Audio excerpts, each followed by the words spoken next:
This is VOA News. I'm Alexis Strope.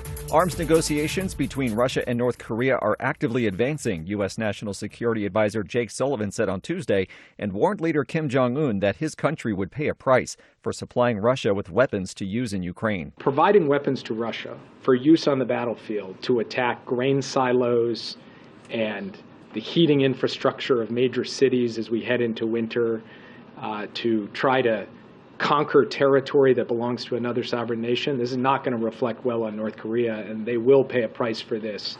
The Kremlin said earlier on Tuesday it had nothing to say about statements by U.S. officials that Kim planned to travel to Russia this month to meet with President Vladimir Putin and discuss weapons supplies to Moscow. Russia's defense minister said on Monday the two countries are discussing the possibility of joint military exercises. The world is losing the race to meet its climate change goals, the president of the upcoming COP28 summit said on Tuesday, as African leaders call for changes to what they say is an unfair international climate finance system. Rachel Faber from Reuters reports. As African leaders gathered for a climate summit in Nairobi, the president of the upcoming COP28 delivered this grim assessment. The world is losing the race to secure the goals of the Paris Agreement.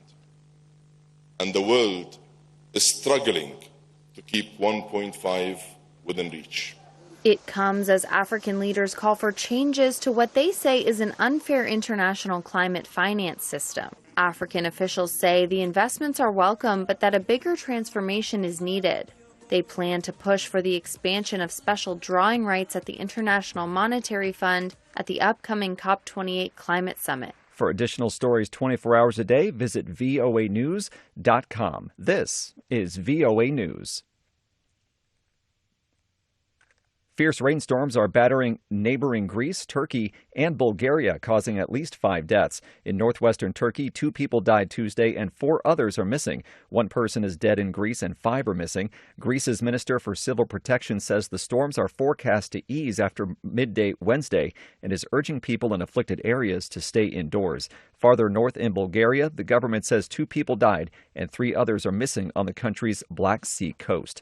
As the U.S. Congress reconvenes this week, the Capitol physician says Senate Minority Leader Mitch McConnell's recent health episodes show no episode of being strokes or seizures. The AP's Ed Donahue reports. Last week in Kentucky, McConnell was questioned by a reporter.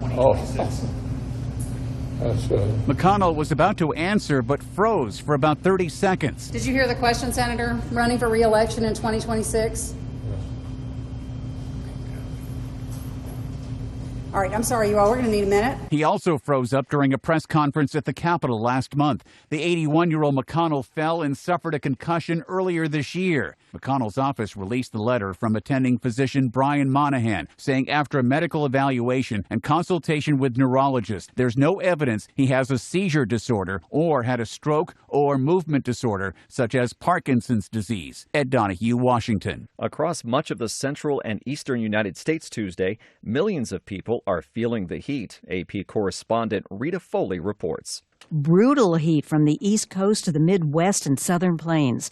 Forecasters are warning of record highs in some places. The National Weather Service's Peter Molinax. We're going to see quite a few areas across the Southern Plains that'll be well into the triple digits, especially down through Texas and Oklahoma. Those will be where the hottest temperatures are, but the most anomalous or unusual heat for this time of year is going to be centered across the upper Midwest, the Great Lakes, and into the Northeast. So when will things cool off? Well, forecasters say the heat wave will continue in the Mid-Atlantic and Northeast through midweek and last all week in Texas and neighboring states.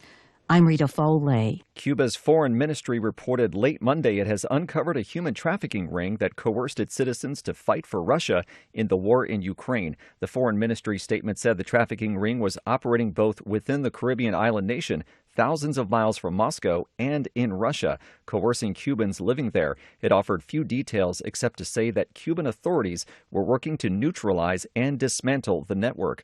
The Reuters news service reports in late May, a Russian newspaper reported that several Cuban citizens had signed contracts with Russia's armed forces and had been shipped to Ukraine in return for Russian citizenship.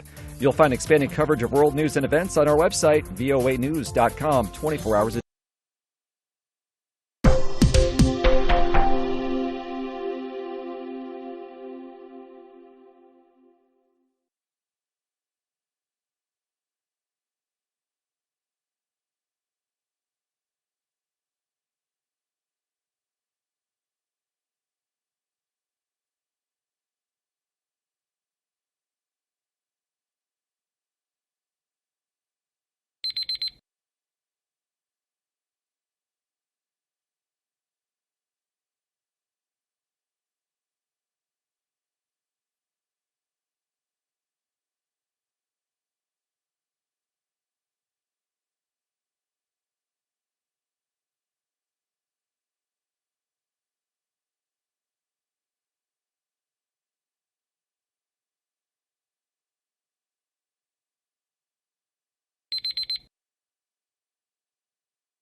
Thank you for watching.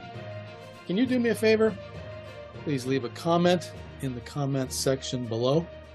That would really help. Thank you, and see you again soon.